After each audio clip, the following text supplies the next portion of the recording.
তুমি একদম ঠিক বলেছো, কিন্তু আমি ভালো চুরি করা শেখাতে পারবো না। আমি তোতা দাদার কাছে চুরি করা শিখেছি। তোতা দাদা খুব ভালো চুরি করতে পারে, তাই কনককে রাতে তোতা দাদার কাছে রেখে আসবো। এখন বাবা ছেলে দুজনেই ঘুমিয়ে পড়ো, নয়তো রাত জেগে চুরি করতে পারবে না, আর কনকও চুরি করা কাজ শিখতে পারবে না। হ্যাঁ হ্যাঁ কাকুলি, তাই করছি। চল বাবা, আমরা ঘুমিয়ে পড়ি। আমি বরং বাইরে গিয়ে ঘুরে ঘুরে দেখে আসি যে কার বাড়িতে চুরি করা যাবে।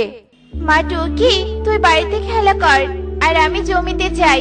আর জমির গমগুলো কেটে বাড়িতে নিয়ে আসতে হবে, নয়তো কেউ আবার চুরি করে নিয়ে যাবে। মা, আমিও তোমার সাথে যাব আর কাজ শিখবো।